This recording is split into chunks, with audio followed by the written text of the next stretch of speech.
चीज है, कौन भाग्यवान कर पाएगा। अरे अपना पेट तो गधा भी भर देता है, कोई मुश्किल काम नहीं है, लेकिन पितरों के नाम से कुछ करना बहुत ऊंची चीज होती है। जिसको भगवान आशीर्वाद देते हैं वही कर पाता है। भाग्योदयेन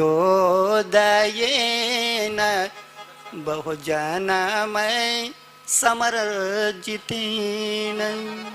भाग्य उदय हो गया समझो, भागवत की कथा का समागम मिल रहा है। आज हम 10वें स्कंद की लीला सुनेंगे। ये जो 10वां स्कंद, इसमें जिसको मैं कह रहा हूं सुख का सागर, गोता लगा ले बिटिया घपाघप। अच्छा, एक बात मेरे को ध्यान से बताना, क्या आज का दिन दोबारा आएगा हमारी जिंदगी में? कभी नहीं। लाख जतन कर लो, मिठाई मिल जाएगी, खटाई मिल जाएगी, कपड़ा मिल जाएगा, लत्ता मिल जाएगा, लोग बाग मिल जाएंगे, लेकिन आज का दिन इसको दोबारा बुला के देख लेना जरा, कभी नहीं आएगा। पुराणों में लिखा है, आयो से खंड मादाय, ए सूर्य भगवान आयो से खंड मादाये रविरस्तम गमिष्यति। आज ये सूर्य नारायण अस्त होएगा और हमारा एक दिन फुर उड़ जाएगा। जीवन में समय की बहुत कीमत है। आज का दिन दोबारा नहीं आएगा, नहीं आएगा, नहीं आएगा। इसलिए आज के दिन को हमको भरपूर जी लेना चाहिए। क्या भरोसा जिंदगानी का, कल रहे ना रहे, क्या भरोसा है। ये 10वां स्कंद भागवत का पुराण है। भागवत पोथी का पुराण। जिसने 10वें स्कंद का एक भी मंत्र श्रवण कर लिया उसकी काया कल्प हो जाएगी, उसके जीवन में आनंद हो जाएगा, उसके जीवन में जय जयकार हो जाएगी, उसके जीवन में सोया हुआ आनंद जग जाएगा। चौथा दिन आया, राजा परीक्षित बैठा हुआ था पेड़ के नीचे, सभा बैठी थी, श्रोता बैठे थे, गोपियां कथा सुन रही थी। इतने में राजा परीक्षित को न जाने क्या सूझा, खड़ा हो गया और भरी सभा में हाथ जोड़ लिए। राजा परीक्षित कहता है, राजो वाचे। राजा कहता है, आज राजा ने अपना सोया हुआ छंद मांगा। 3 दिन तक से घुट रहा था, 3 दिन तक चुप बैठा हुआ श्रवण कर रहा था, ज्यादा वार्तालाप नहीं करी, एक आसन पे बैठा हुआ था। लेकिन जो 3 दिन का घुटा हुआ था, आज राजा चतुर्थ दिवस राजो उवाचे कथितो वंश विस्तारो भवता सोमसूर्ययो राज्ञां चो बभयस्यानां चरितं मैं अद्भुतम। गुरुजी 3 दिन तक आपने राजा महाराजों के चरित्र बहुत सुना दिए। कभी तपस्वी ध्रुव का सुनाया, कभी भक्तराज प्रहलाद का सुनाया, कभी राजा बलि जैसे दानवीर का सुनाया, कभी भरत जैसे राजा का सुनाया, कभी नरकों का वर्णन किया, कभी स्वर्ग का वर्णन किया, कभी सूर्य का वर्णन किया, कभी चंद्रा का वर्णन किया, कभी नक्षत्रों का वर्णन किया, कभी दान धर्म का वर्णन किया, कभी अच्छाई का वर्णन किया, कभी बुराई का वर्णन किया, कभी पांडवों का वर्णन किया, कभी कौरवों का वर्णन, सब आपने कर लिया। लेकिन एक कमी रह गई गुरुजी। हाँ, क्या कमी रह गई सुनो। यदोश्च धरा मसील से नितरा मुनि सैतमम। आज मैं सुनना चाहूं गुरुजी अपने कुल देवता की गाथा। राजा परीक्षित कह रहा है आज मैं सुनना चाहूं अपने कुल देवता का अवतरण इस जमुना के तीरे। मैंने सुना है कि मेरे जनार्दन ने जमुना के तीर में अवतार ग्रहण किया। आज गुरुजी मेरा छंद ध्यान करो। आज राजा ने मांगा अपना सोया हुआ छंदे। आज राजा ने अपना छंद मांग दिया गुरु से।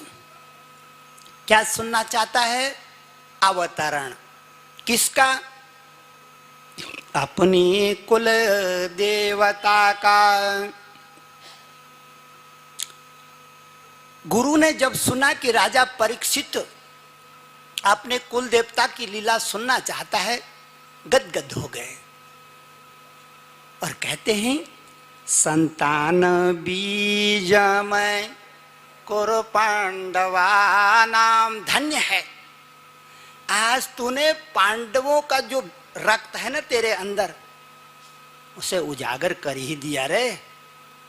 मेरे भाइयों, आपके अंदर का जो रक्त है वो आपका नहीं है, वो पूर्वजों का धरोहर है। आपने लाए कहीं से खरीद करके दुकान में जाके एक बोतल ना। हमारे अंदर, हमारी बच्चियों के अंदर, हमारे भाइयों के अंदर रक्त तो पुराना है। माता पिता, दादा दादी, नाना नानी और अनंत पीढ़ियों का कर्जा है। कीटाणु के रूप में एक सुई के नोक पर जितना रक्त आता है उसमें 9 अरब कीटाणु होते हैं। कौन कह रहा है? भागवत कह रहा है। सुई के नोक पे खून को भिजाओ और हाथ में रखो, 9 अरब कीटाणु उसकी नोक पे आ गए।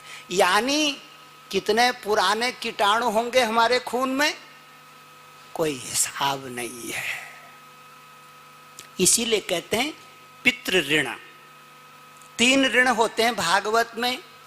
पहला ऋण ऋषियों का ऋण, दूसरा ऋण देवों का ऋण और तीसरा ऋण पितरों का ऋण। ऋषियों का ऋण चुकाते हैं। ऋषियों की बोल वाणी को अपने कानों से श्रवण करके। इसलिए ऋषियों की बोल वाणी जो भी बिटिया सुनेगी उसका ऋषि का ऋण उतरेगा। नहीं सुनेगी अपने घर में पड़ी रहेगी, गाय भैंस की तरह जुगाली लेती रहेगी भात खाकर, और कुछ होना है नहीं। पहला ऋण ऋषियों का ऋण ये है परोपकार का ऋण और दूसरा ऋण देवों का ऋण।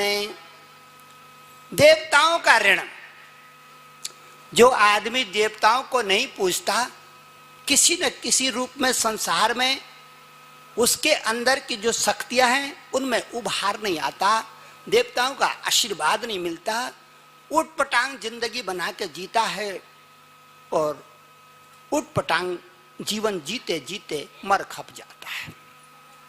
जो देवताओं को पूजते हैं वो देवताओं की शक्ति पाते हैं। आप हमारी बहनें दुर्गा को पूजती है ना, दुर्गा को, तो दुर्गा किस चीज की देवी है? हमारे अंदर उमंग की, दुर्गा हमारे अंदर उत्साह की सकते का नाम दुर्गा है। हमारे अंदर आनंद को जलमाने वाले देवी का नाम दुर्गा है। जीवन के टंटा फसाद से टक्कर लेने वाले देवी का नाम दुर्गा है। ये दुर्गम से दुर्गम परिस्थिति में भी अपने भगत की रक्षा कर लेती है। तो जो ये शक्तियां होती हैं, इनका गुण धर्म अलग अलग होता है। भगवान शंकर को पूछते हो तो कल्याण की भावना देता है, सत्यम शिवम सुंदरम का देवता है। राम को पूछती हो तो मर्यादा दिखाता है, आपका बच्चा आपकी इज्जत करेगा, आपकी सेवा करेगा, आपको नमस्कार करेगा, आपका कहना मानेगा। अगर वो राम की और आपने बढ़ा दिया तो भला होएगा, हमारे घर का बच्चा हमारा कहना मानेगा।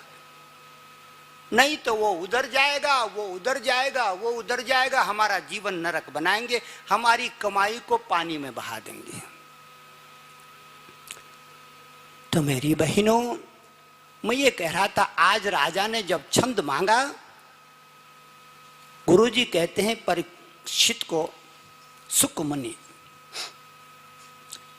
संतान बीजमय कुरु पांडवानां, संतान बीजमय कुरु पांडवानां। तेरे अंदर अभिमन्यु का खून है, वो बेचारा वीर गति को प्राप्त हो गया। तेरे अंदर वीरों का खून है, वो उस बेचारे ने तो कुछ भी नहीं देखा, 16 साल में उसकी गर्दन कट गई। तेरे अंदर अर्जुन का खून है बच्चा, तेरे दादा। और जानता है अर्जुन कौन था? जी, कौन था अर्जुन जानता है? अर्जुन के विषय में जानता है। इसीलिए कोई सा भी पुराण हो, शिव पुराण हो, विष्णु पुराण हो, नारद पुराण हो, अग्नि पुराण हो, कोई भी पुराण उठा लो, एक मंत्र सब में मिलता है और समान रूप में मिलता है, कोई उसमें भेदभाव नहीं है। वो क्या मंत्र है? नारायणं नमस्कृत्यं नरं चैव नरोत्तमं देवीं सरस्वतीं व्यासं ततो जयमुदीरये। ये जोड़ा है नर नारायण का जोड़ा है, भक्त और भगवान का जोड़ा है, सागर और लहरों का जोड़ा है, धरती और आकाश का जोड़ा है। जहां नारायण होगा वही जीत होती है, वहां अर्जुन खड़ा हो जाता है। गुरुजी कहते हैं परीक्षित, तेरे जो दादाजी थे ना, उनकी रथ की लगाम पकड़ी थी भगवान ने। और जब महाभारत युद्ध हो रहा था, तेरे दादा ने कहा, हे अच्युत, हे गोवर्धन, हे गोपाल, मेरे रथ को ठीक बीच में ले जा, उधर भी देख सकूं और इधर भी देख सकूं। ले गए भगवान, ठीक बीच में जाकर खड़ा कर दिया। देख, क्या देखना चाहता?